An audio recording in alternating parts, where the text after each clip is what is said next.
Gas trouble, hotel ಪಿಜಿಗಳು ಬಂದ್, ರಸ್ತೆಗೆ ಇಳಿಯದ cab auto, ಸಂಚಾರವು ಭಾರಿ ದುಬಾರಿ, ದೇಗುಲಗಳಿಗೂ ಗ್ಯಾಸ್ ಬಿಸಿ, ಅನ್ನ ಪ್ರಸಾದಕ್ಕೆ ಕೊಕ್ಕೆ, ಗ್ಯಾಸ್ ಗ್ರಹಣ.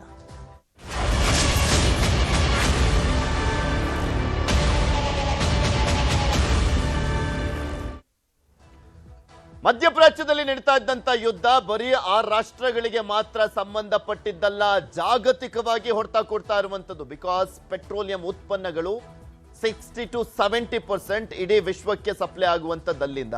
ಸೊ ಹೀಗಾಗಿ ಎಲ್ಲಾ ದೇಶಗಳು ಹೊಡೆತ ಬೀಳ್ತಾ ಇದೆ. ಅದರ ಜೊತೆಗೆ ಭಾರತಕ್ಕೂ ಕೂಡ ಇಲ್ಲಿ ಗ್ಯಾಸ್ ಟ್ರಬಲ್ ಎಷ್ಟು ಮಟ್ಟಿಗಿದೆ, ಆ ಚೈನ್ ಲಿಂಕ್ ಇಂದ ಏನೇನೆಲ್ಲ ಸಮಸ್ಯೆಗಳಾಗ್ತಾ ಇದೆ ಪ್ರತಿದಿನನೂ ಕೂಡ ತೋರಿಸ್ತಾ ಇದ್ವಿ. ದಿಢೀರಂತ ಒಂದೇ ಸಲ ಸಮಸ್ಯೆ ಸೃಷ್ಟಿಯಾಗಿದ್ದು ಕೂಡ ಒಂಥರ ಕೃತಕ ಅಭಾವನ ಅನ್ನುವಂಥ ಪ್ರಶ್ನೆಯನ್ನ ಕೂಡ ಹುಟ್ಟಾಗ್ತಾ ಇದೆ. ಕೇಂದ್ರ ಸರ್ಕಾರ ಏನೇನೆಲ್ಲ ಮಾಡಬಹುದು ಅನ್ನುವಂಥ ನಿಟ್ಟಿನಲ್ಲಿ ಮೀಟಿಂಗ್ಗಳ ಮೇಲೆ ಸಭೆ ಮಾಡ್ತಾನೆ ಇದ್ದಾರೆ. ಗಲ್ಫ್ ಯುದ್ಧದಿಂದ ಜಾಗತಿಕ ಸಂಕಷ್ಟ ಎದುರಾಗಿದೆ. ಭಾರತದಲ್ಲಿ ಗ್ಯಾಸ್ ಎಮರ್ಜೆನ್ಸಿ ಶುರುವಾಗುತ್ತದೆ. LPG ಎಫೆಕ್ಟ್ ಕರುನಾಡು ಕೂಡ ತತ್ತರಿಸಿ ಹೋಗಿದೆ. 30% ಹೋಟೆಲ್ಗಳು ಬಂದಾಗಿದ್ದಾವೆ.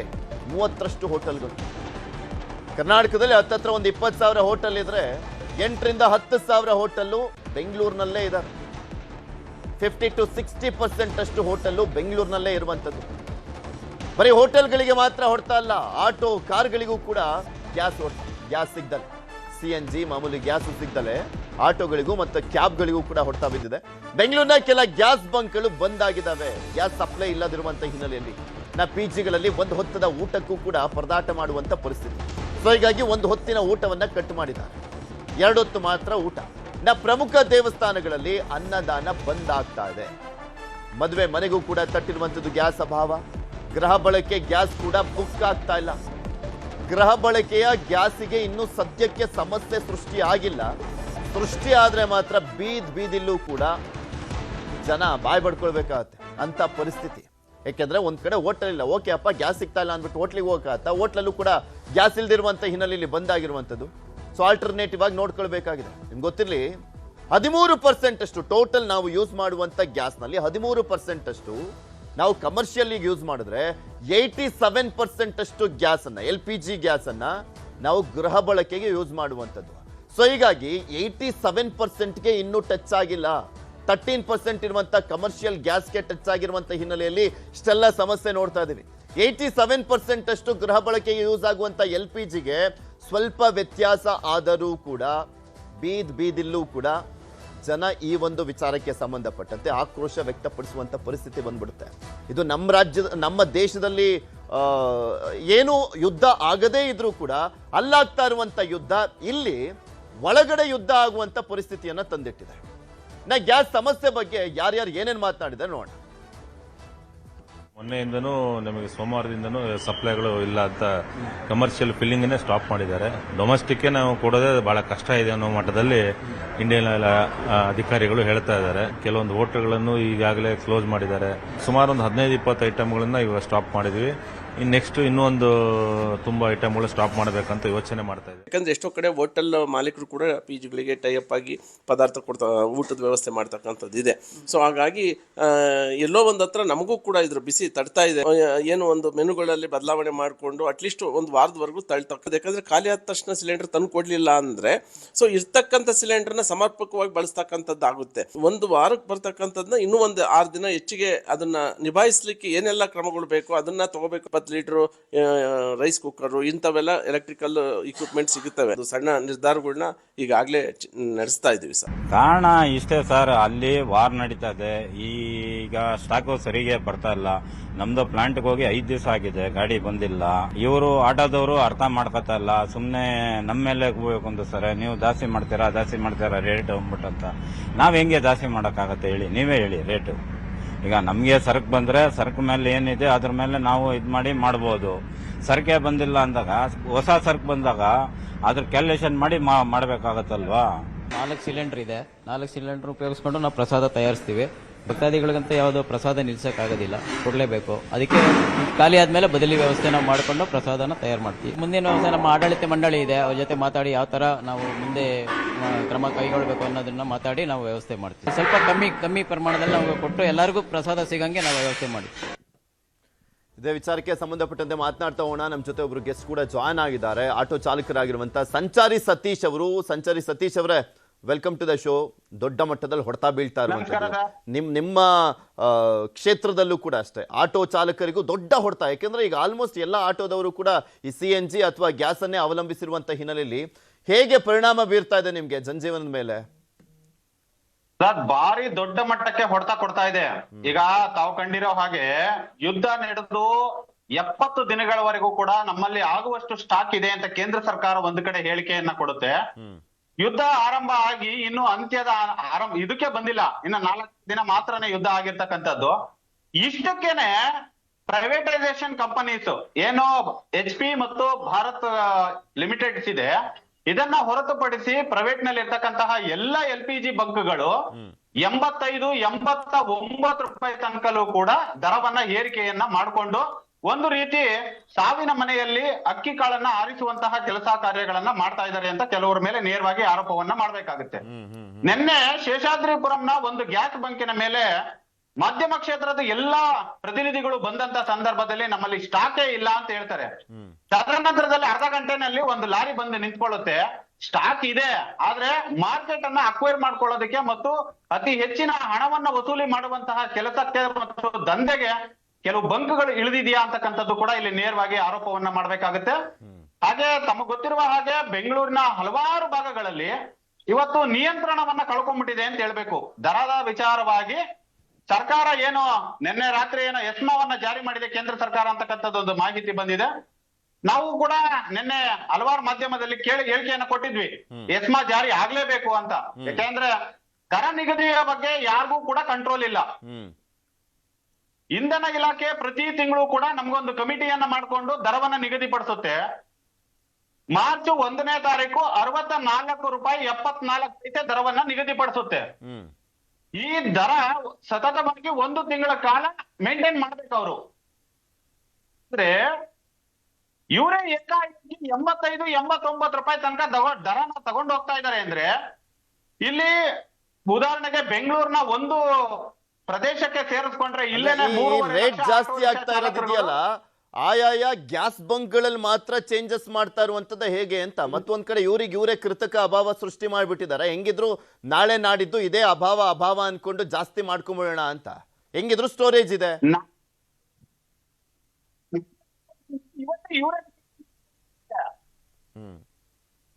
ಈಗ ಕೇಂದ್ರ ಸರ್ಕಾರ ಹೇಳಿದೆ ನಮ್ಮ ಹತ್ರ 70 ದಿನಕ್ಕೆ ಆಗುವಷ್ಟು ಇದೆ ಅಂತ.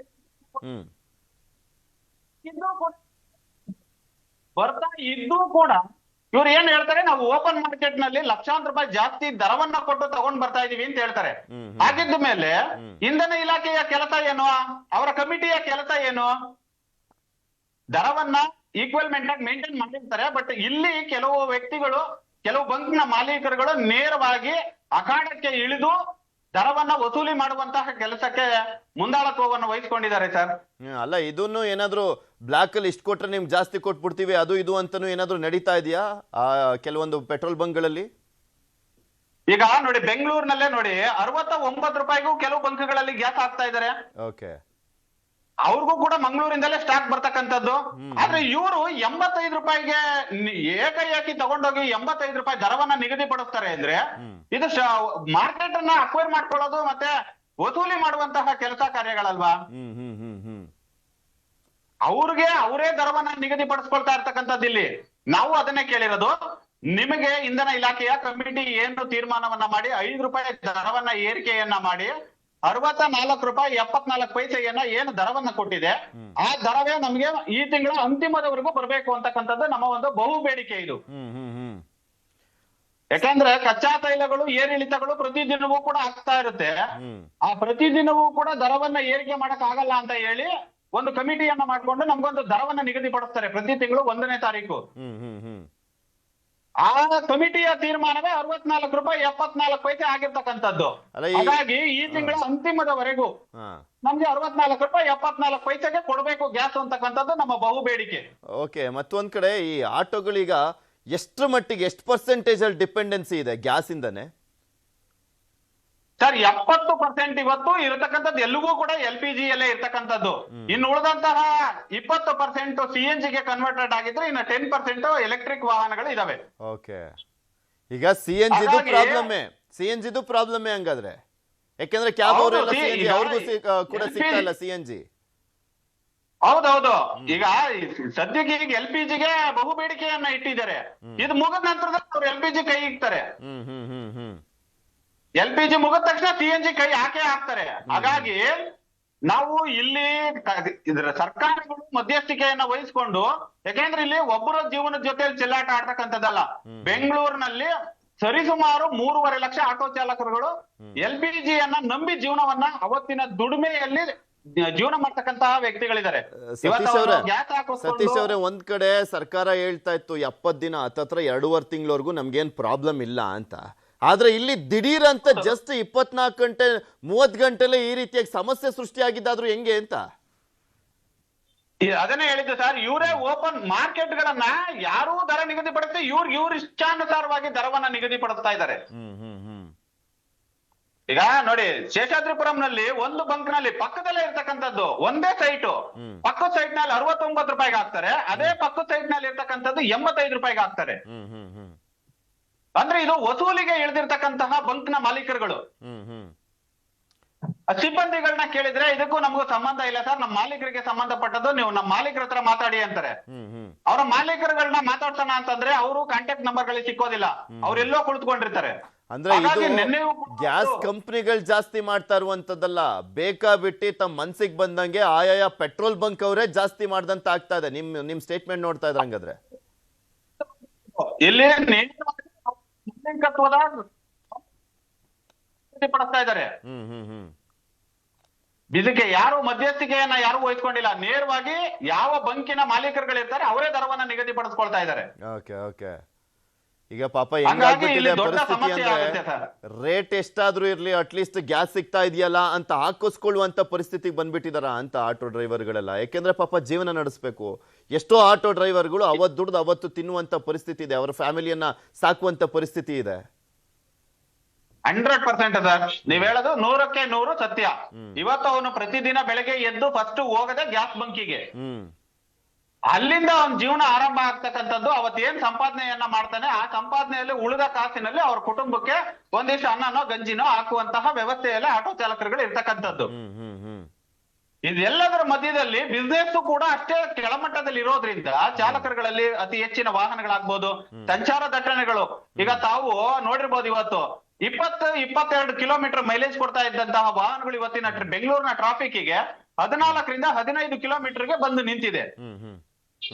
ನಮ್ಗೆ ಹಲವಾರು ಭಾಗಗಳಲ್ಲಿ ಸಮಸ್ಯೆಗಳಿದೆ. ಗ್ಯಾಸ್ ನೋಡಿ ಹಾಕಿಸ್ಕೊಂಡ್ರೆ ಅದು ನೇರವಾಗಿ ನಾವು ಗ್ರಾಹಕರಿಗೆ ಸೇವೆ ಕೊಟ್ಟು ಅದು ಖಾಲಿ ಆದ್ರೆ ನಮ್ಗೆ ಅದರ ಒಂದು ಸಂತೃಪ್ತಿ ಇರ್ತದೆ. ಈಗ ಸಿಗ್ನಲ್ ಗಳಲ್ಲಿ ನಿಂತ್ಕೊಂಡು ಗ್ಯಾಸ್ ಖಾಲಿ ಆಗುತ್ತೆ. ಆಮೇಲೆ ಕಸ್ಟಮರ್ ಗಳು ಪಿಕಪ್ ಹೋಗುವಂತಹ ಸಂದರ್ಭಗಳಲ್ಲಿ ಫ್ರೀ ಪಿಕಪ್ ಅನ್ನ ಕೊಟ್ಟು ನಾವು ಅಲ್ಲೂ ಕೂಡ ಗ್ಯಾಸ್ ಅನ್ನ ಖಾಲಿ ಮಾಡ್ಬೇಕಾಗುತ್ತೆ. ಈ ಎಲ್ಲಾ ಹಲವಾರು ಸಮಸ್ಯೆಗಳ ಜೊತೆಯಲ್ಲಿ ಈ ರೀತಿಯಾಗಿ ಒಬ್ಬ ಆಟೋ ಚಾಲಕನಿಂದ 8 ಲೀಟರ್ 10 ಲೀಟರ್ ಗ್ಯಾಸ್ ಹಾಕ್ತಿದ್ರೆ ಇವರೇ 240-250 ರೂಪಾಯಿನ ಬಂಕ್ನವರೇ ಕಿತ್ಕೊಂಡ್ಬಿಟ್ರೆ ಅವ್ನು ಏನಕ್ಕೆ ಸಂಪಾದನೆ ಮಾಡ್ಬೇಕು ಅಂತಕ್ಕಂಥದ್ದು ಒಂದು ದೊಡ್ಡ ಪ್ರಶ್ನೆಯಾಗಿ ಕಾಣುತ್ತೆ ಆಟೋ ಚಾಲಕರಲ್ಲಿ. ಸತೀಶ್ ಅವರೇ ಮಾತಾಡ್ತೀನಿ ಹಾಗೆ ಸಂಪರ್ಕದಲ್ಲಿ. ನಮ್ ಜೊತೆ ಕೃಷ್ಣರಾಜ್ ಅವರು, ನಿಸರ್ಗ ಗ್ರ್ಯಾಂಡ್ ಹೋಟೆಲ್ ನ ಮಾಲೀಕರು, ದೂರವಾಣಿ ಸಂಪರ್ಕದಲ್ಲಿ ಜಾಯ್ನ್ ಆಗಿದ್ದಾರೆ. ನಮಸ್ಕಾರ ಸರ್. ನಮಸ್ಕಾರ ಸರ್. ನಮಸ್ಕಾರ. ನೋಡ್ತಾನೆ ಇದೀವಿ ಸರ್ ಯಾವ್ಯಾವ ರೀತಿಯಾಗೆಲ್ಲ ಸಮಸ್ಯೆಗಳು ಸೃಷ್ಟಿಯಾಗಿದ್ದಾವೆ, ಪರಿಣಾಮ ಬೀರ್ತಾ ಇದೆ ಅಂತ. ಆಲ್ಟರ್ನೇಟಿವ್ ಆಗಿ ಏನಾದ್ರು ನೋಡ್ಕೊಂಡಿದ್ದೀರಾ ಈಗ ಸದ್ಯಕ್ಕೆ, ಅಥವಾ ಈಗ ಸದ್ಯಕ್ಕೆ ದಿಢೀರಂತ ಆಲ್ಟರ್ನೇಟಿವ್ ಆಗಿ ಮಾಡ್ಕೊಳ್ಳಕ್ ಆಗ್ದಲೇ ಇರುವಂತ ಪರಿಸ್ಥಿತಿ ನಿರ್ಮಾಣ ಆಗ್ಬಿಟ್ಟಿದೆಯಾ? ನಿಜ ಸರ್, ನಿಜ. ಯಾಕಂತ ಹೇಳಿದ್ರೆ ನಾವ್ ಯಾರನ್ನ ನಂಬ್ತೀವೋ, ಯಾರ ನಂಬಿ ನಾವು ಓಟ್ ಹಾಕ್ತಿವೋ ಅವ್ರ ನಂಬಿಕೆಗೆ ನಮ್ಗೇನೋ ಒಂದು ಅನುಕೂಲ ಆಗ್ತಾ ಇಲ್ಲ. ನಾವ್ ಯಾರು ನಂಬೇಕು ಯಾರು ನಂಬಾರ್ದು ಅಂತ ಗೊತ್ತಾಯ್ತು. ಸಡನ್ ಈ ರೀತಿಯಾಗಿ ನೀವು ಸ್ಟಾಪ್ ಮಾಡಿದಾಗ ನಮಗೂ ಒಂದು ಬಹಳ ಹೊಡೆತ ಆಗಿದೆ ಹೋಟೆಲ್ ಉದ್ಯಮಕ್ಕೆ. ಈಗ ಒಂದು ಹೊಸ ಚಿಂತನೆ ಮಾಡ್ತಾ ಇದೀವಿ, ಯಾವ ರೀತಿ ಆಲ್ಟರ್ನೇಟ್ ಮಾಡ್ಬೋದು ಅಂತೇಳಿ. ಈಗ ಒಂದು ಈ ಇಂಡಕ್ಷನ್ ಸ್ಟವ್ ಗಳನ್ನ ಕಾಫಿ ಕೌಂಟರ್ ಅಲ್ಲಿ ಯೂಸ್ ಮಾಡುವಂತದ್ದು, ಅವಾಗ ಹೆಚ್ಚು ಕಮ್ಮಿ ಒಂದು ದಿನಕ್ಕೊಂದು ಅರ್ಧ ಸಿಲಿಂಡರ್ ಕಡಿಮೆ ಆಗುತ್ತೆ. ಆಮೇಲೆ ಈ ಬಾಯ್ಲರ್ಸ್ ಗೆ ಪರ್ ಡೇ ಒಂದು ಹೋಟ್ಲಿಗೆ 1 ಸಿಲಿಂಡರ್ ಬೇಕಾಗತ್ತೆ. ಈ ನಮ್ಮ ಹಾಟ್ ಬಿಸಿ ಇಟ್ಕೊಳ್ಳಿಕ್ಕೆ ರೈಸ್ ಪದ ಐಟಮ್ ಎಲ್ಲ ಮಾಡಿದಾಗ ಬಿಸಿ ಇಟ್ಕೊಳ್ಳಿಕ್ಕೆ ನಿಮ್ಗೆ ಬಾಯ್ಲರ್ಸ್ ಇರುತ್ತೆ, ಸ್ಟೀಮ್ ಬಾಯ್ಲರ್. ಅದಕ್ಕೆ ಪರ್ ಡೇ 1 ಸಿಲಿಂಡರ್ ಬೇಕಾಗುತ್ತೆ. ಅದನ್ನ ಈಗ ಒಂದು ಎಲೆಕ್ಟ್ರಿಕಲ್ ಬಾಯ್ಲರ್ ನ ಈಗಾಗಲೇ ಒಬ್ಬರನ್ನ ಮಧ್ಯಾಹ್ನ ಮೇಲೆ ಕೊಡ್ತಾ ಇದ್ದಾರೆ. ಅದನ್ನೊಂದು ಟ್ರೈ ಮಾಡ್ತಾ ಇದೀವಿ. ಅಲ್ಲಿ 1 ಸಿಲಿಂಡರ್ ನಮ್ಗೆ 1.5 ಸಿಲಿಂಡರ್ ಸೇವ್ ಆಗುತ್ತೆ. ಜೊತೆಗೆ ಈ ದೋಸೆಗೆ ಒಂದು ಹೆಚ್ಚು ಕಮ್ಮಿ 1 ಸಿಲಿಂಡರ್ ಬೇಕಾಗುತ್ತೆ, 3/4ರಿಂದ 1 ಸಿಲಿಂಡರ್. ಯಾಕಂದ್ರೆ ಬೆಳಿಗ್ಗೆ 7 ಗಂಟೆಗೆ ಆನ್ ಮಾಡಿದ್ರೆ ರಾತ್ರಿ 8 ಗಂಟೆವರೆಗೆ ಅದು ಆಪರೇಟ್ ಆಗುತ್ತೆ. ಅನ್ಸುತ್ತೆ ಈ ರೊಟ್ಟಿ, ದೋಸೆ, ಚಪಾತಿ ಇಂಥವಕ್ಕೇನೆ. ಹೌದೌದು, ಇದು ಬೆಳಿಗ್ಗೆಯಿಂದ ಸಂಜೆವರೆಗೆ ಉರಿತಾ ಇರ್ಬೇಕಾಗತ್ತೆ. ಕಾವು ಬಂದ್ಮೇಲೆ ನೀವು ದೋಸೆ ಹಾಕ್ಬೇಕಾಗತ್ತೆ, ಚಪಾತಿ ಹಾಕ್ಬೇಕಾಗತ್ತೆ. ಈ ಅದು ಟೆಂಪರೇಚರ್ ಬರ್ಲಿಕ್ಕೆ ಒಂದು ಅರ್ಧ ಗಂಟೆ ಬೇಕು. ಆವಾಗ ಇದೆಲ್ಲ ಜಾಸ್ತಿ ಹೊತ್ತು ನಮಗೆ ಇದಾಗುತ್ತೆ. ಆದ್ರಿಂದ ಈ ರೀತಿಯಾಗಿ ಒಂದು ಗ್ಯಾಸ್ ಕನ್ಸಂಪ್ಷನ್ ಕಡಿಮೆ ಮಾಡಿ ಮತ್ತೆ ಹೊಸ ಎಲೆಕ್ಟ್ರಿಕಲ್ ಎಕ್ವಿಪ್ಮೆಂಟ್ ಅನ್ನು ಯೂಸ್ ಮಾಡಿ ಅಡಿಗೆ ಮಾಡೋ ಬಗ್ಗೆ ಒಂದು ಚಿಂತನೆ ಮಾಡ್ತಾ ಇದೀವಿ. ಹಾಗೆ ಯಾಕಂತ ಹೇಳಿದ್ರೆ ಈ ಸರ್ಕಾರ ಕಡೆಯಿಂದ ನಮ್ಗೆ ಯಾವುದೇ ಒಂದು ಅಶ್ಯೂರೆನ್ಸ್ ಸಿಗ್ತಾ ಇಲ್ಲ, ಗ್ಯಾಸ್ ಕೊಡ್ತೀವಿ ಅಂತ ಯಾವುದೂ ಇಲ್ಲ. ಮತ್ತೆ ಕೆಲವೊಂದು ಹೋಟ್ಲುಗಳನ್ನು ಈಗಾಗಲೇ ಬಂದ್ ಮಾಡಿಬಿಟ್ಟಿದ್ದಾರೆ. ಕ್ಯಾಟ್ರಿಂಗ್ ಯೂನಿಟ್ ಯಾರಿಗೂ ಕ್ಯಾಟ್ರಿಂಗ್ ಸಪ್ಲೈ ಕೊಡಕ್ ಆಗಲ್ಲ ಅಂತ ಇಂಟಿಮೇಷನ್ ಕೊಟ್ಟಿದ್ದಾರೆ. ಮತ್ತೆ ITBT ಅವರು ವರ್ಕ್ ಫ್ರಮ್ ಹೋಮ್ ನೇ ಡಿಕ್ಲೇರ್ ಮಾಡಿದ್ದಾರೆ ಕೆಲವೊಂದು ಕಂಪ್ನಿಗಳಲ್ಲಿ. ಯಾಕಂದ್ರೆ ಫುಡ್ ಇಲ್ಲ ಅಂದ್ರೆ ಅವ್ರನ್ನ ಕರ್ಸಿ ಮತ್ತೆ ಅವ್ರಿಗೂ ಸಮಸ್ಯೆ ಆಗತ್ತೆ ಅಂತೇಳಿ. ಮತ್ತೆ ಚಿಕ್ಕ ಪುಟ್ಟ ಹೋಟ್ಲುಗಳಿಗೆ ಬೇರೆ ಯಾವ್ದೇ ಆಪ್ಷನ್ ಇಲ್ಲ. 4,000 5,000 ಕೊಟ್ಟು ಸಿಲಿಂಡರ್ ತಗೊಂಡು ನಿಮ್ಗೆ ನಡ್ಸಕ್ಕೂ ಆಗಲ್ಲ ಅವರಿಗೆ. ಅವಾಗ ಅವರು ಆಟೋಮೆಟಿಕ್ಲಿ ಬಂದ್ ಮಾಡೋದೇ ಒಳ್ಳೇದು ಅನ್ನೋ ದೃಷ್ಟಿಯಲ್ಲಿ ಕ್ಲೋಸ್ ಆಗಿದೆ. ಸೌದೆ ಒಲೆ ಕತ್ಕೊಳ್ಳಕ್ಕೂ ಜಾಗನೂ ಇರ್ಬೇಕಲ್ಲ, ಜಾಗನೂ ಇರಲ್ಲ ಅಲ್ಲಿ. ಇಲ್ಲ, ಅದು ಪರಿಸರ ಸೌದೆ ಒಲೆ ಅನ್ನೋದು ಒಂದು ಟೆಂಪರರಿ ಆಗುತ್ತೆ ಅಷ್ಟೇ, ಬಿಟ್ಟು 1-2 ದಿವಸ. ಆಮೇಲೆ ಇವತ್ತು ಹೊಗೆಯಲ್ಲಿ ಯಾವ ಕಾರ್ಮಿಕರು ಕೆಲಸ ಮಾಡಲ್ಲ, ಅದು ಹೊಗೆ ಬರುತ್ತೆ. ಮತ್ತೆ ಅವ್ರಿಗೆಲ್ಲ ಕಾರ್ಮಿಕರು ಈಗ ಸೌದೆ ಒಲೆ ಮಾಡಿ ಅಭ್ಯಾಸನೂ ಇಲ್ಲ. ಹೊಸ ಜನರೇಷನ್ ಬಂದಾಗ ಹೌದೌದು, ನ್ಯೂ ಜನರೇಷನ್ ಬಂದವ್ರಿಗೆ ಯಾರಿಗೂ ಸೌದೆ ಒಲೆಯಲ್ಲಿ ಅಡಿಗೆ ಮಾಡಕ್ಕೂ ಆಗಲ್ಲ, ಮತ್ತೆ ಅಡಿಗೆ ಹಾಳಾಗತ್ತೆ. ಇನ್ನು ಬೇರೆ ಈಗ ಬ್ರಿಗೇಡ್ಸ್ ಅಂತೇಳಿ ಹೊಸ ಯೂನಿಟ್ ಗಳೆಲ್ಲ ಆ ರೀತಿಯಲ್ಲಿ ಏನಾದ್ರು ಮಾಡಕ್ಕಾಗತ್ತಾ ಅಂತ ಒಂದು ಚಿಂತನೆ ಮಾಡ್ತಾ ಇದೀವಿ ಇದ್ರ ಬಗ್ಗೆ. ಈಗ ಅದನ್ನ ಎಲೆಕ್ಟ್ರಿಕ್ ಸ್ಟವ್ಗಳನ್ನ ಈಗ ಅಳವಡಿಸ್ಕೊಳ್ಬೇಕು ಅಂದ್ರೆ ದೊಡ್ಡ ಪ್ರಮಾಣದಲ್ಲೇ ಬೇಕಾಗುತ್ತೆ. ಆ ಚಾನ್ಸಸ್ ಎಷ್ಟರ ಮಟ್ಟಿಗೆ ನೋಡ್ಬೋದು ಅದನ್ನ? ಅದು ಪ್ರತಿ ಹೋಟೆಲ್ಗಳಲ್ಲೂ ಅಷ್ಟೊಂದು ಕೆಪಾಸಿಟಿ ಲೋಡ್ಗಳು ಇರಲ್ಲ. ಅದಕ್ಕೆ ಏನಾಗುತ್ತೆ, ಸರ್ಕಾರ ಅದಕ್ಕೆ ಒಂದು ಸ್ಪಂದನೆ ಮಾಡಿ ಒಂದಿಷ್ಟು ಲೋಡ್ಗಳನ್ನ ಎಕ್ಸ್ಟ್ರಾ ಕೊಡಬೇಕಾಗತ್ತೆ. 20 ಲೋಡ್ 25 ಲೋಡ್ ಜಾಸ್ತಿ ಕೊಟ್ಟಾಗ ಏನಾಗುತ್ತೆ, ನಮಗೆ ಅನುಕೂಲ ಆಗುತ್ತೆ. ಇಲ್ಲ ಅಂದ್ರೆ ಲೋಡ್ ಪವರ್ ಇಲ್ಲದೆ ಇದ್ರು ನಿಮ್ಗೆ ಎಲೆಕ್ಟ್ರಿಕಲ್ ವರ್ಕ್ ಆಗಲ್ಲ. ಈಗ ಒಂದು 5 ಕಿಲೋವ್ಯಾಟ್ ಒಂದು 4 ಎಕ್ವಿಪ್ಮೆಂಟ್ 5 ಎಕ್ವಿಪ್ಮೆಂಟ್ ಆದ್ರೆ ಒಂದು 20 ಕಿಲೋವ್ಯಾಟ್ ಆಯ್ತು. ಆವಾಗ ನಮಗೆ ಆ ಲೋಡ್ ಇಲ್ಲದೆ ಇದ್ರೆ ವರ್ಕ್ ಆಗಲ್ಲ. ಆದ್ರಿಂದ ನಾವು ಈಗ ಸರ್ಕಾರಕ್ಕೂ ಅದಕ್ಕೊಂದು ಮನವಿ ಮಾಡಿಬಿಟ್ಟು ಒಂದು ಎಕ್ಸ್ಟ್ರಾ ಒಂದು ಲೋಡ್ ಕೊಡಿ, ಒಂದು 20 ಕಿಲೋವ್ಯಾಟ್ 30 ಕಿಲೋವ್ಯಾಟ್ ಆಯಾ ಹೋಟೆಲ್ಗೆ ಒಂದು ಅನುಕೂಲಕ್ಕೆ ತಕ್ಕಂತೆ ಮಾಡಿ ಕೊಡಿ ಅಂತ ಒಂದು ಕೇಳ್ಬೇಕಂತೇಳಿ ಇದೀವಿ. ಅದರಿಂದ ಸ್ವಲ್ಪ ಒಂದು ಅನುಕೂಲ ಆಗ್ಬೋದು ಅಂತೇಳಿ ಅನ್ಕೋತಾ ಇದೀವಿ. ಜೊತೆಗೆ ಏನಾಗಿದೆ, ಈಗ ಎಲೆಕ್ಟ್ರಿಕಲ್ ಅನ್ನೋದು ಒಂದು ಸ್ವಲ್ಪ ಅದನ್ನ ಯೂಸ್ ಮಾಡೋದು ನಮ್ ಕಿಚನ್ ಇದ್ರಲ್ಲೆಲ್ಲ ಸ್ವಲ್ಪ ನೀರು ಇದೆಲ್ಲ ಓಡಾಡ್ತಾ ಇರುತ್ತೆ. ಅದು ಒಂದ್ ಸ್ವಲ್ಪ ರಿಸ್ಕೇ ಇದೆ. ಆ ರಿಸ್ಕ್ ಅಲ್ಲೂ ನಾವು ಮಾಡ್ಬೇಕಾಗಿದೆ. ಯಾಕಂತ ಹೇಳಿದ್ರೆ ಅದು ಒಂದ್ ಸ್ವಲ್ಪ ರಿಸ್ಕ್ ತಗೊಳುತ್ತೆ. ಎಲೆಕ್ಟ್ರಿಕಲ್ ಹೆವಿ ಲೋಡ್ ಇರುತ್ತೆ, 5 ಕಿಲೋವ್ಯಾಟ್ 3 ಫೇಸ್ ಇರುತ್ತೆ. ಆದ್ರಿಂದ ಅದು ಬೇರೆ ಸೆಪರೇಟ್ ಇನ್ವೆಸ್ಟ್ಮೆಂಟ್ ಆಗ್ಬಿಡುತ್ತೆ. ಎಕ್ಸಾಕ್ಟ್ಲಿ. ಹೌದು, ಅದಕ್ಕೆ ಕಿಚನ್ ಎಕ್ವಿಪ್ಮೆಂಟ್ ಅಂದ್ರೆ ಸ್ವಲ್ಪ ಸೆಟಪ್ ನಾವು ಚೇಂಜ್ ಮಾಡ್ಬೇಕಾಗತ್ತೆ. ಒಂದೊಂದು ಎಲೆಕ್ಟ್ರಿಕಲ್ ಬಾಯ್ಲರ್ 65,000 ರೂಪಾಯಿ ಹೇಳ್ದ. ಆಮೇಲೆ ನಿಮ್ಗೆ ಒಂದೊಂದು ಇಂಡಕ್ಷನ್ ಸ್ಟವ್ ಇವತ್ತು ನಿನ್ನೆ 3,000 ಇತ್ತು, ಇವತ್ತು ಕೇಳಿದ್ರೆ 4,500 ಅಂತಾರೆ. ನೋಡ್ತಾ ಇದ್ವಿ, ಬೈಟ್ಸ್ ನೋಡ್ತಾ ಇದ್ವಿ. ಮಾತನಾಡ್ತೀನಿ ಸರ್, ನಮ್ಮ ಜೊತೆ PG ಮಾಲೀಕರ ಸಂಘದ ಅಧ್ಯಕ್ಷರಾಗಿರುವಂತಹ ಅರುಣ್ ಕುಮಾರ್ ಅವರು ಕೂಡ ದೂರವಾಣಿ ಸಂಪರ್ಕದಲ್ಲಿ ಜಾಯ್ನ್ ಆಗಿದ್ದಾರೆ. ನಮಸ್ಕಾರ ಅರುಣ್ ಅವರೇ. ನಮಸ್ಕಾರ ಸರ್. ನಮಸ್ಕಾರ. ನಿಮ್ಗೆ ಹೇಗೆಲ್ಲ ಸಮಸ್ಯೆಗಳಾಗ್ತಾ ಇದಾವೆ? ಇಲ್ಲ, ನಿನ್ನೆ ಈಗ 2 ದಿನಗಳಿಂದ PG ಮಾಲೀಕರುಗಳಿಗೆ ನಿದ್ದೆ ಬರ್ತಾ ಇಲ್ಲ. ಸೊ ಕಾರಣ ಇಷ್ಟೇ, ಯಾಕಂದ್ರೆ ನಮ್ಮನ್ನ ನೆಚ್ಕೊಂಡು ಲಕ್ಷಾಂತರ ಜನ ಈಗ PG, ಯಾಕಂದ್ರೆ ಹೋಟೆಲ್ಗಳಲ್ಲಿ ತಿಂಡಿ ಇಲ್ಲ ಅಂದ್ರೆ ಇನ್ನೊಂದು ಹೆಂಗ ಬ್ಯಾಲೆನ್ಸ್ ಮಾಡಿ ಮನೇಲಿ ಹೋಗಿ ಊಟ ಮಾಡ್ತೀವಿ ಅನ್ನುವಂತ ಗ್ರಾಹಕರು ಕೂಡ ಇದ್ದಾರೆ. ಆದ್ರೆ PG ಅಲ್ಲಿ ಹಂಗ ಆಗೋದಿಲ್ಲ. ಯಾಕಂದ್ರೆ ಅವ್ರನ್ನ ದೂರದ ಊರುಗಳಿಂದ ಎಲ್ಲ ಇಲ್ಲಿ ಬೆಂಗಳೂರ್ನ ನೆಲೆಸ್ಬೇಕು, ಬೆಂಗಳೂರಲ್ಲಿ ತಮ್ಮದೇ ಆಗಿರ್ತಕ್ಕಂತ ಒಂದು ಕನಸು ಕಟ್ಕೊಂಡು ಬಂದಿರ್ತಕ್ಕಂಥವ್ರಿಗೆ ನಾವು ಊಟ ಉಪಚಾರ ಕರೆಕ್ಟ್ ಆಗಿ ಮಾಡ್ಕೊಟ್ರೆ ಮಾತ್ರ ಅವ್ರಿಗೂ ಕೂಡ ಕೆಲಸ ಕಾರ್ಯಗಳಲ್ಲಿ ಕರೆಕ್ಟ್ ಆಗಿ ಅವರು ತಮ್ಮನ್ನು ತಾವು ತೊಡಸ್ಕೊಳ್ಲಿಕ್ಕೆ ಅನುಕೂಲ ಆಗುತ್ತೆ. ಈ ನಿಟ್ಟಿನಲ್ಲಿ ಈಗ ನಾವು ನಿನ್ನೆಯಿಂದ ಎಲ್ಲ ಕೋರ್ ಕಮಿಟಿ ಬೆಂಗಳೂರಿನ ಎಲ್ಲಾ ಭಾಗದ ಸದಸ್ಯ ಮುಖಂಡರುಗಳು, ಯಾವುದು ನಾರ್ತ್ ನಮ್ಮ 4 ಭಾಗಗಳು ಏನಿದಾವೆ, ನಾರ್ತ್ ಈಸ್ಟ್ ವೆಸ್ಟ್ ಸೌತ್ ಕಡೆಯಿಂದ, ಅದರಲ್ಲಿ ಮ್ಯಾಕ್ಸಿಮಮ್ ಈಸ್ಟ್ ಅಲ್ಲಿ ಏನ್ ಮಾದೇವಪುರ, ವೈಟ್ ಫೀಲ್ಡ್, ಈ ಕಡೆ ಮಾನ್ಯತಾ ಈ ಕಡೆ ಎಲ್ಲ ಏನಿದೆ ಅಲ್ಲೆಲ್ಲ PGಗಳ ಸಂಖ್ಯೆ ಜಾಸ್ತಿ ಇರೋದ್ರಿಂದ ಸೊ ಅಲ್ಲಿ ಬಹಳ ತೊಂದರೆ. ಕಮರ್ಷಿಯಲ್ ಸಿಲಿಂಡರ್ ಮೊನ್ನೆಯಿಂದನೂ ಸ್ಟಾಕ್ ಕೊಡ್ತಾ ಇಲ್ಲ. ಸೊ ಈ ನಿಟ್ಟಿನಲ್ಲಿ ನಾವು ಯಾವುದೇ ಕಾರಣಕ್ಕೂ ಅಡಿಗೆ ನಿಲ್ಲಿಸ್ದಂಗೆ ಹುಡುಗರಿಗೆ ಏನೋ ಕಟ್ ಮಾಡಿದಿರಂತೆ, ಬೆಳಗ್ಗೆ ರಾತ್ರಿ ಮಾತ್ರ, ಮಧ್ಯಾಹ್ನ ಇಲ್ಲ, ಶನಿವಾರ ಭಾನುವಾರ ಆದ್ರೆ 3 ಹೊತ್ತು ಊಟ ಅಂದ್ಬಿಟ್ಟು. ಇಲ್ಲ, ಅದು ಏನ ಅಂದ್ರೆ ಬೆಳಿಗ್ಗೆನೆ ಬಾಕ್ಸ್ ತಗೊಂಡು ಹೋಗ್ಲಿಕ್ಕೆ ವ್ಯವಸ್ಥೆ ಮಾಡೋದು. ಅಂದ್ರೆ ಈಗ ಮೂರು ಗ್ಯಾಸ್ ಅಲ್ಲಿ ಯೂಸ್ ಮಾಡ್ತಕ್ಕಂಥದ್ದು ಒಂದು ಗ್ಯಾಸ್ ಅಲ್ಲಿ ಯೂಸ್ ಮಾಡಿದ್ರೆ ನಮ್ಗೆ ಈಗ ಸ್ಟಾಕ್ ಇರೋದು ಒಂದು 4-5 ದಿನಕ್ಕೆ ಸ್ಟಾಕ್ ಇದೆ. ಅಟ್ಲೀಸ್ಟ್ ಈಗ ಅದು ಒಂದು ಅಟ್ಲೀಸ್ಟ್ ಇನ್ನೊಂದು ಚೇಂಜ್ ಮಾಡ್ಲಿಕ್ಕೆ ಒಂದು ಐಡಿಯಾ ಅದನ್ನ ಒಂದು ಇದನ್ನ ಮಾಡ್ಕೊಂಡಿರೋ ಜಾಸ್ತಿ ರೈಸ್ ಐಟಮ್ಗಳಿಗೆ ಕಾನ್ಸಂಟ್ರೇಟ್ ಮಾಡ್ತಾ ಇದ್ದೀರಾ, ಉಳಿದಿದ್ದೇನು ಇಲ್ಲ ಸರ್. ಅದ್ರ ಈಗ ದೋಸೆ, ಇಡ್ಲಿ, ಪೂರಿ, ಪಡ್ಡು ಈ ಟೈಪ್ ಆಹಾರಗಳನ್ನ ಸ್ವಲ್ಪ ಅವಾಯ್ಡ್ ಮಾಡಿ ಅದ್ರ ಪ್ಯಾರಲಲ್ ಆಗಿ ಕುಕ್ ವಿತೌಟ್ ಫೈರ್ ಇರೋಂತ ಪದಾರ್ಥಗಳು, ಈ ಸಾಲಡ್ ಇವೆಲ್ಲ ಬರ್ತಾವಲ್ಲ, ಈ ಕೋಸಂಬರಿಗಳು, ಆ ರೀತಿ ಯಾವುದೇ ಕಾರಣಕ್ಕೂ ಮಕ್ಕಳಿಗೆ ವಿಟಮಿನ್ ಪ್ರೋಟೀನ್ ಇರೋಂತ ಪದಾರ್ಥಗಳನ್ನೇ ಕೊಡ್ಬೇಕು ಅನ್ನುವಂತಹ ಉದ್ದೇಶದಲ್ಲಿ ಈ ಸಂಜೆ ಟೈಮು ಚಪಾತಿ ಪಲ್ಯ ಬದಲಾಗಿ ಒಂದು ಸಾಲೆಡ್ ಟೈಪ್ ಮಾಡೋದು, ಇಲ್ಲ ಫ್ರೂಟ್ ಸಾಲೆಡ್ ಟೈಪ್ ಮಾಡೋದು, ಅನ್ನ ಸಾಂಬಾರ ಜೊತೆಗೆ ಅಥವಾ ರೈಸ್ ಬಾತ್ ಜೊತೆಗೆ ಈಗ ಪರ್ಯಾಯವಾಗಿ ನಾವು ಅದನ್ನ ಬರೆಸ್ತಕ್ಕಂತ ಕೆಲಸ ಈಗಾಗಲೇ ಮಾಡ್ತಾ ಇದೀವಿ. ಇವತ್ತಿನಿಂದನೇ ಕೆಲವು ಕಡೆ ಬಾಳೆ ಜಾರಿಗೆ ಬಂದಿದೆ. ಸೊ ಯಾವುದೇ ಕಾರಣಕ್ಕೆ ಫುಡ್ ನ ನಿಲ್ಸೋಂಥದ್ದು ಆಗಲ್ಲ. ನಮ್ ಜೊತೆ ಕೃಷ್ಣರಾಜ್ ಅವರು ಕೂಡ ಇದ್ದಾರೆ, ಅವ್ರನ್ನು ಮಾತನಾಡ್ತೀನಿ. ಕೃಷ್ಣರಾಜ್ ಅವರೇ, ದಿಢೀರಂತ ಹಿಂಗೆ ಸಮಸ್ಯೆ ಹೆಂಗಾದ್ರೂ ಸೃಷ್ಟಿ ಆಯ್ತು ಅಂತ ನಾನು ಅವಾಗ್ಲೇನು ಕೂಡ ಆಟೋ ಚಾಲಕರವ್ರನ್ನ ಕೇಳ್ತಾ ಇದ್ದೆ. ಅವರು ಹೇಳ್ತಾ ಇದ್ರು, ಸರ್ ಇವರೇ ಸೃಷ್ಟಿ ಮಾಡ್ತಾ ಇದಾರೆ ಅಂತ. ಯಾಕಂದ್ರೆ ಗೌರ್ಮೆಂಟ್ ಒಂದ್ ಹೇಳುತ್ತೆ, ಇಲ್ಲಿ ಸಮಸ್ಯೆನೇ ಒಂದ್ ರೀತಿಯಲ್ಲಿದೆ.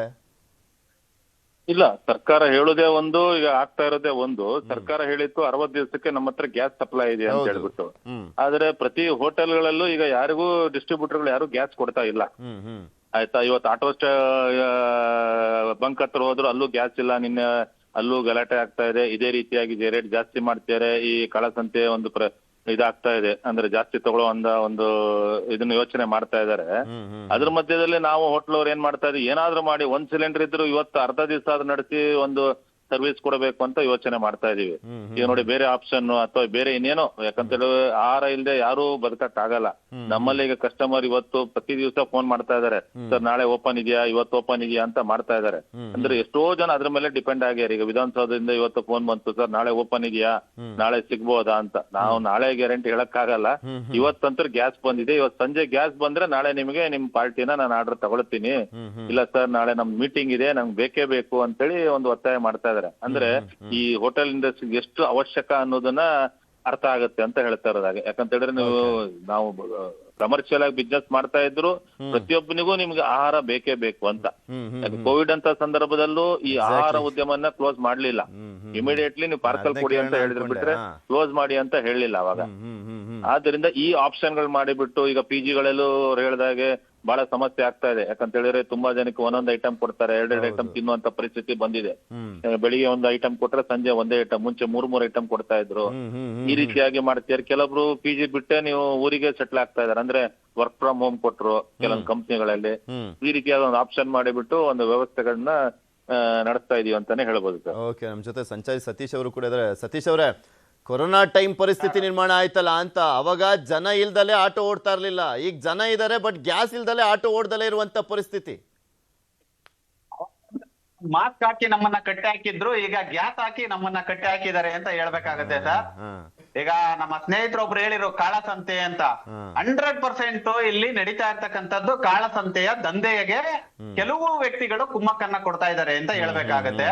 ಯಾಕೆಂದ್ರೆ ನಿಮ್ಗೆ ಹೇಳ್ದಂಗೆ ಕೆಲವು ಬಂಕ್ಗಳಲ್ಲಿ ಮಾತ್ರ ಇದನ್ನ ಸೃಷ್ಟಿ ಮಾಡ್ತಾ ಇದ್ದಾರೆ, ಗ್ಯಾಸ್ ಇಲ್ಲ ಅಂತಕ್ಕಂಥದ್ದನ್ನ ಸೃಷ್ಟಿ ಮಾಡ್ತಾ ಇದ್ದಾರೆ. ಸರ್ಕಾರವೇ ನೇರವಾಗಿ ನಿಂತ್ಕೊಂಡು ಪ್ರತಿದಿನವೂ ಮಾಧ್ಯಮ ಪ್ರಕಟಣೆಯನ್ನ ಕೊಡ್ಲಿ ಬಿಡಿ. ಈಗ ಕೊರೋನಾ ಸಂದರ್ಭದಲ್ಲಿ ಎಮರ್ಜೆನ್ಸಿಗೆ ಸಂಬಂಧಪಟ್ಟಂತೆ ಆರೋಗ್ಯ ಇಲಾಖೆಯಿಂದ ಒಂದು ಬಿಗ್ ಬುಲೆಟಿನ್ ಹೊರಡ್ತಾ ಇತ್ತು. ಅಂತ ಒಂದು ಈಗ್ಲೂ ಕೂಡ ಅಂತ ಒಂದು ಕೆಲಸವನ್ನ ಇಂಧನ ಇಲಾಖೆ ಮಾಡ್ಬೇಕಲ್ವಾ. ಇಂಧನ ಇಲಾಖೆ ನೋಡಿ ಇದುವರೆಗೂ ಕೂಡ ಎಲ್ಲೂ ಕೂಡ ಮಾಧ್ಯಮಗಳಲ್ಲಿ ಒಂದು ಹೇಳಿಕೆಯನ್ನು ಕೂಡ ಕೊಟ್ಟಿಲ್ಲ, ಇದನ್ನ ನಾವು ಸರಿಪಡಿಸ್ತೀವಿ ಅಂತ. ಇಲ್ಲಿರುವಂತಹ ರಾಜ್ಯ ಸರ್ಕಾರವೇ ಕೇಂದ್ರ ಸರ್ಕಾರದ ಮೇಲೆ ಹೊಣೆಗಾರಿಕೆಯನ್ನ ಹಾಕೊಂಡು ಹೋರಾಟವನ್ನ ಮಾಡುತ್ತೆ. ಹಾಗಾದ್ರೆ ನಾವು ಕೇಂದ್ರ ಸರ್ಕಾರವನ್ನ ಮಾತ್ರ ನಂಬಿ ಓಟ್ ಹಾಕಿದ್ವಾ, ರಾಜ್ಯ ಸರ್ಕಾರವನ್ನ ನೋಡಿ ಓಟ್ ಹಾಕಿರ್ಲಿಲ್ವಾ? ಜನದ ಹಿತಾಸಕ್ತಿ ಅಂತ ಬಂದಾಗ ರಾಜಕೀಯವಾಗಿ ಅವರವರ ವ್ಯತ್ಯಾಸಗಳು ಏನೇ ಇದ್ರೂ ಕೂಡ ಮೊದಲು ಜನಗಳ ಹಿತಾಸಕ್ತಿಯನ್ನ ಕಾಪಾಡುವ ಕಡೆಗೆ ರಾಜಕೀಯ ವ್ಯಕ್ತಿಗಳ ಗಮನವನ್ನ ಕೊಡ್ಬೇಕಾಗತ್ತೆ, ಇಲಾಖೆಗಳು ಕೂಡ ಗಮನವನ್ನ ಕೊಡ್ಬೇಕಾಗತ್ತೆ. ಎಸ್ಮಾ ಎಲ್ಲ ಜಾರಿ ಮಾಡಿದ್ದಾರೆ, ಅದೆಲ್ಲ ಎಷ್ಟು ಮಟ್ಟಿಗೆ ಪರಿಣಾಮ ಬೀರುತ್ತೆ? ಈಗ ಕಾಳಸಂತೆಯಲ್ಲಿ ಏನೇನೆಲ್ಲ ಮಾಡ್ಬಿಟ್ಟು ರೇಟ್ ಎಲ್ಲ ಜಾಸ್ತಿ ಮಾಡ್ತಾ ಇದಾರೆ ಅಂತ ಹೇಳಲಾಗ್ತಾ ಇದೆಯಲ್ಲ, ಅದಕ್ಕಾದ್ರೂ ಬ್ರೇಕ್ ಹಾಕುವಂತ ಪ್ರಯತ್ನವನ್ನ ಮಾಡ್ತಾರ ಅಂತ. ಧನ್ಯವಾದ ಸಂಚಾರಿ ಸತೀಶ್ ಅವರೇ, ಕೃಷ್ಣರಾಜ್ ಅವರೇ, ಹಾಗೆ ಅರುಣ್ ಕುಮಾರ್ ಅವರೇ ಇಷ್ಟೊತ್ತಕ ಜಾಯ್ನ್ ಆಗಿ ನಿಮ್ಮ ಅಭಿಪ್ರಾಯವನ್ನ ವ್ಯಕ್ತಪಡಿಸಿದ್ದಕ್ಕೆ. ಇಲ್ಲಿ ಮೇಯ್ನ್ ಆಗಿ ಇಷ್ಟೆಲ್ಲ ಆಗ್ತಾ ಇರುವಂತದ್ದಕ್ಕೆ ಕಾರಣ ಏನಪ್ಪಾ ಅಂದ್ರೆ ಯುದ್ಧ ನಡೀತಾ ಇರುವಂತ ಕಾರಣ. ಯುದ್ಧ ನಿಂದ ತಕ್ಷಣ ಎಲ್ಲ ಬಗೆಹರುತ್ತಾ ಇಲ್ಲ. ಯಾಕೆಂದ್ರೆ ಎಲ್ಲ ಪೆಟ್ರೋಲಿಯಂ ಏನು ಆ ಒಂದು ಘಟಕಗಳಿದಾವೆ ಅದ್ರ ಮೇಲೆ ಬೇರೆ ದಾಳಿ ಆಗಿರುವಂಥ ಹಿನ್ನೆಲೆಯಲ್ಲಿ ಆ ಇನ್ಫ್ರಾಸ್ಟ್ರಕ್ಚರ್ಗಳೆಲ್ಲ ಸರಿಯಾಗಿ ಮತ್ತೆ ಹರ್ಮೂಜ್ ಜಲಸಂಧಿಯಲ್ಲಿ ಚಾಲನೆ ಸಿಕ್ಕಾಗಲೇ ಇವೆಲ್ಲ ಸಮಸ್ಯೆಗಳು ಬಗೆಹರಿಯೋದು. ನೋಡೋಣ ಇನ್ನು ಎಷ್ಟು ದಿನ ತಗೊಳುತ್ತೆ ಈ ಒಂದು ಸಮಸ್ಯೆಗಳು ಬಗೆಹರಲಿಕ್ಕೆ ಅಂತ. ಇದಾಗಿತ್ತು ಈ ಕ್ಷಣದ ಮಾತುಕತೆ. ನೋಡ್ತಾರೆ ನ್ಯೂಸ್ 18 ಜಾಲ ನಮ್ಮದು, ಬಲ ನಿಮ್ಮದು.